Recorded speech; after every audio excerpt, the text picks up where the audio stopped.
Well, I'll be. I guess I called it, but at the same time, I think it was pretty obvious that this was one of the only ways that Shinzo could use his quirk and make it effective for future encounters, especially if people know about how his quirk works, which was mentioned in this chapter, by the way, which makes me very happy that Horikoshi, at the very least, is aware that there is a lot of flaws to Shinzo's quirk.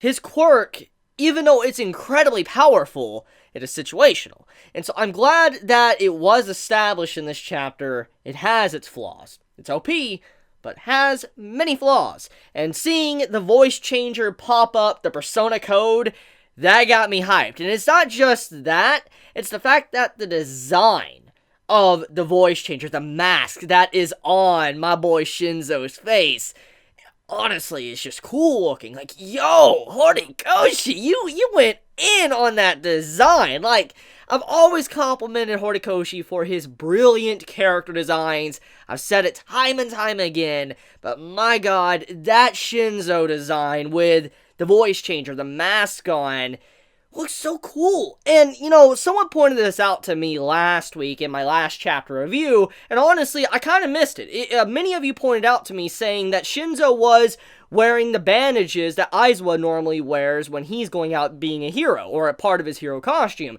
I didn't even notice it until a couple of you guys pointed it out to me, and as soon as the chapter began, you get to see it clear as day, wrapped around Shinzo. He has the bandages that Aizawa would normally have, and I'm just like, that's cool. So he's technically probably learned a lot of fighting techniques from Aizawa. So it's not just the fact that he's going to be using his quirk, he's going to be using a voice changer, potentially amplifying his voice, probably have some form of headphones to be able to hear someone's reply or whatever, but also, he's probably got fighting techniques that are very similar to Aizawa, which does make sense because Aizawa has obviously been training him, but now knowing that he has the bandages around him that he can use them, that means that the style of fighting we see Aizawa do throughout the series already is probably what Shinzo's going to be doing as well. Maybe a modified version, but it's really cool. Honestly, when I look at the relationship between Aizawa and Shinzo, it reminds me a lot of the early days of All Might and, Izuku. Or actually, even to this day, it reminds me a lot of that, which I think Horikoshi was trying to prove something, saying that Shinzo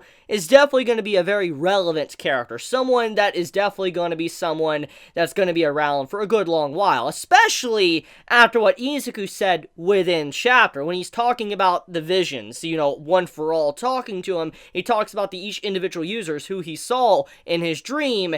He talks about that, he's like, whoa, Shinzo's here, and is it a coincidence, or what is it? That soon as I had this happen to me with a dream sequence, and technically he's the one that started it all of a sudden he pops back up, and I want to have a chance of going up against him again. Coincidence, or what is it? And, I also like the fact that Horikoshi, once again, is very aware of his writing, because in reality, it is convenient. It's very convenient. It's definitely, I don't think, a coincidence that Shinzo has popped back up in the story at the time of getting more information about Izuku and One for All and the past of the original users. It's definitely not a coincidence. It's definitely for plot's sake, and at the very least, Horikoshi is self-aware of that, and he definitely wanted to kind of let us know as the readers through Izuku with what he said. So good stuff there. Personally, I appreciate that, seeing writers self-aware and understanding that sometimes things are kind of convenient.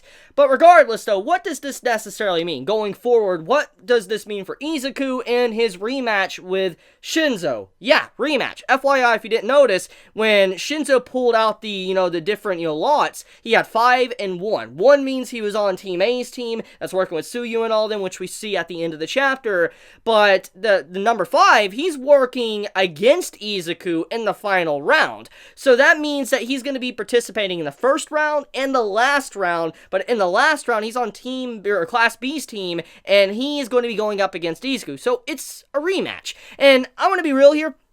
Most likely, if I had to assume anything, Shinzo is probably going to win. And here's the reason why I think that. Because if he does win, it will prove how far he has come. Now, I know many are going to be saying, but Chibi, can't Horikoshi prove that in this match he's doing with Class A? Yes, I do believe that Shinzo is probably going to win with Class A. But I also believe that he is probably going to win with Class B as well. And the reason why is because of what Izuku is probably going to do. Let me explain. Izuku may know Shinzo's quirk. He may know that he shouldn't reply to the man, and it's very obvious with Izuku having to go up against the man once again, that they're definitely going to have a confrontation where it's just those two probably going at it or something for all we know. But I do believe that Izuku most likely might forfeit his victory to find out more about One for All. Here's the reason.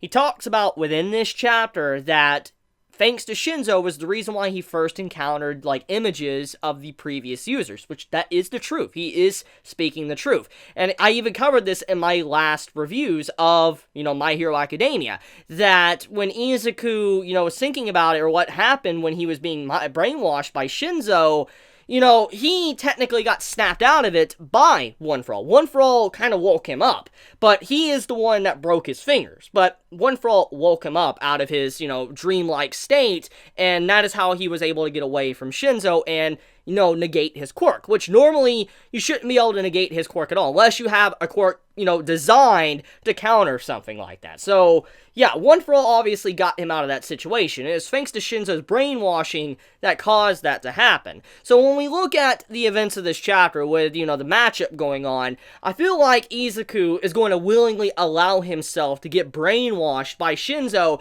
and there's a couple options that most likely can happen. Either A, he's going to get brainwashed, he's going to see images of, One for All again, figure out how to tap into that a little bit more, and might discover something that he didn't know before, or, he's going to just lose, get completely brainwashed, and he's just going to lose the match entirely. And that's how I think that they're going to win, how Shinzo is going to win, or at the very least beat Izuku. Even if, let's say, Shinzo's entire team loses in the 5th round, I do believe that Shinzo, at the very least, will win against Izuku. I just truly believe that. Now, I don't think it's because he's my best Izuku in terms of combat. I just think he's going to best him because, Izuku, he's going to try to figure out more about One for All. That's what I think. That's my personal theory, my headcanon for now. I could be wrong. I could be proven wrong as the chapters go on. But that's what I think. Shinzo. I like how he was acting in this chapter and what he said. His little mini speech towards both teams, Class A and Class B. He's like, you guys, I'm not going to just spout some simple form of sportsmanship and all of that. You guys are way ahead of me. Hundreds upon hundreds of steps ahead of me. I need to catch up. And if I don't do something, I'm not going to be able to catch up. And so he's like, I can't just sit back and not go all in. I want to become a hero. I want to be a great hero. And that's what he does. He gives a declaration before everyone, both classes. And it really just speaks a lot of volume about what type of person he is. And, how brave he is as well, just to speak in front of all these, people that honestly have a lot more, experience handling hero work. I mean, even though Class B hasn't been in a lot of crises like, Class A, it's very apparent from the description in this, chapter, what All Might even said is that Class B has increased as well in terms of their power, how to use their quirks. They've had a lot of study time, and it does make sense. I do like how Horikoshi established that with Class B and Class A, and showing that we cannot count Class B out and thinking that they're inferior to Class A. That I appreciate from a writing perspective, because honestly, it would be a little disappointing if Class B was always the underdogs, always the weakest amongst both groups. I mean, don't get me wrong, Class A, they're the spotlight. They are the main cast. So obviously they need more screen time, more spotlight than the other characters. But at the same time though, it wouldn't make for a good story if they were always on top or they didn't have someone that was always competing with them. In this case, it's kind of like the typical shonen trope of rivalry going on, but with an entire class. And I'm just so glad that Horikoshi truly is delivering on Shinzo as a character, and he hasn't been pushed to the back burner and honestly just become irrelevant, because he's such a unique and cool character. And once again, as I said in my last chapter review, he's someone that perfectly represents some flaws in Hero Society. Let's talk about Class A and Class B going up against each other, and how with the writing, as I briefly just spoke about, how Class B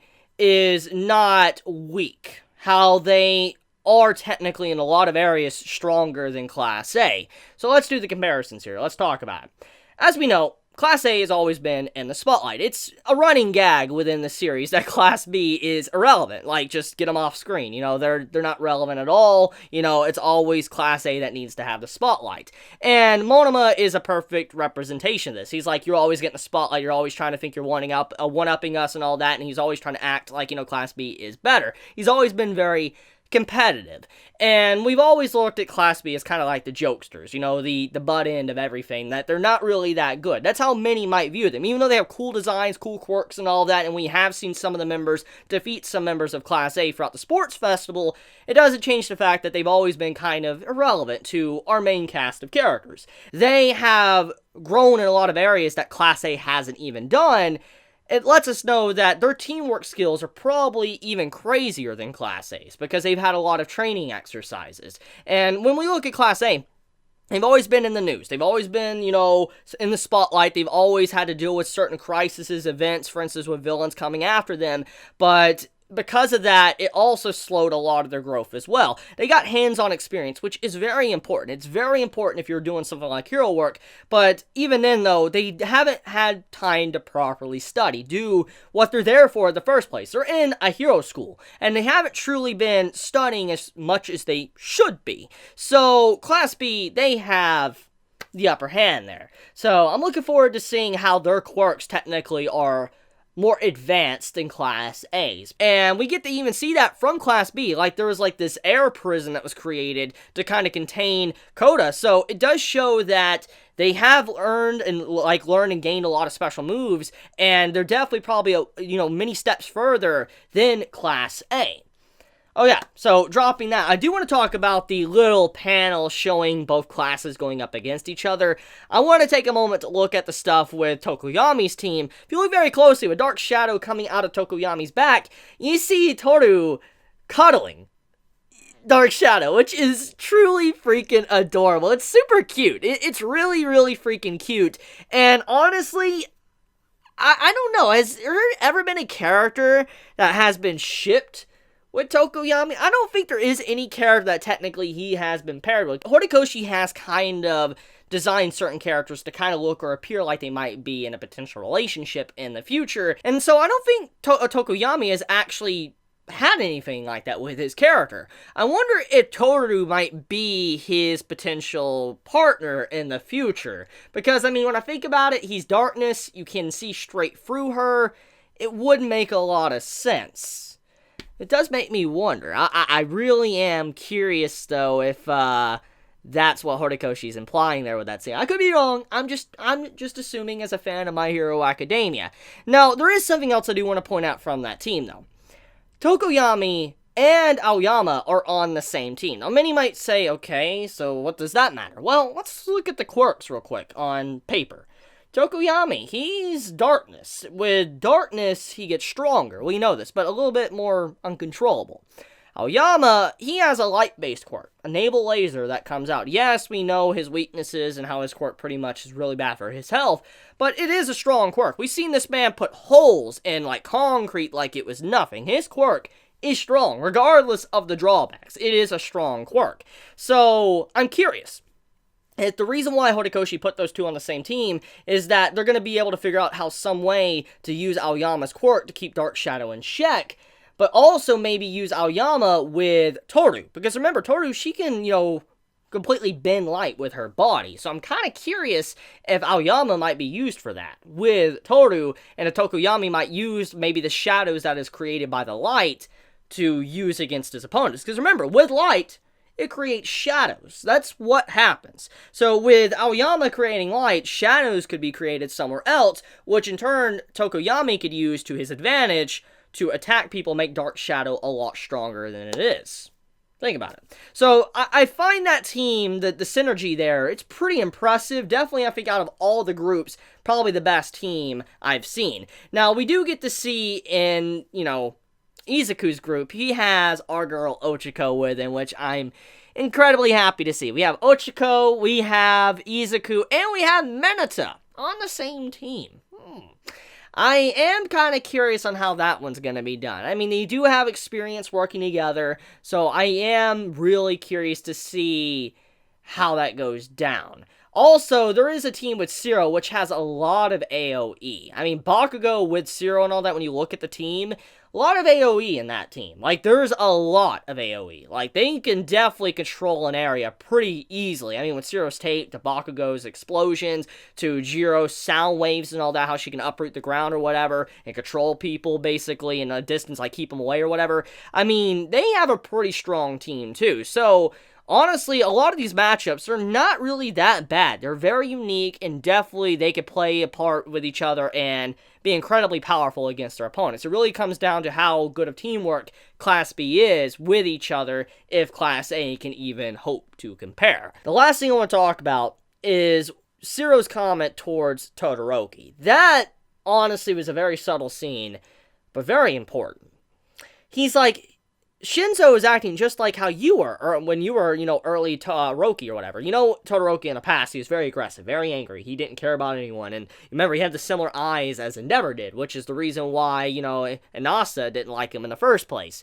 Well, seeing how Zero said that just point blank to Todoroki, and then Todoroki just, accepts it, yeah, I guess I was, and all that, it shows the development that Todoroki's got. He's calmed down a lot. He's not as aggressive as he was, and he's just more chill. And to be able to talk about something like that just really shows that he's, really become a better person. But I also think Zero saying something like that probably is Zero kind of, ripping off the Band-Aid, or just kind of doing a little bit of a jab at Todoroki, because remember, Zero got wrecked by Todoroki. So, when you think about it, it makes sense. It makes sense why he would say something like that, but I just find it pretty cool that Todoroki is very accepting now, and he's, let go of his anger, his aggression he had from the past. But I want to end this video here. I think I've covered everything. If I haven't, let me know in the comments below. And if it's something I have missed that's really important, I will make a separate video. But with that being said, I love you guys. You have a wonderful day or night wherever you live. If you enjoy my content, please subscribe. If you like this video, please leave a like. And if you want to get notified for whenever I upload a video, please click the bell icon down below. And with that, Chibi out.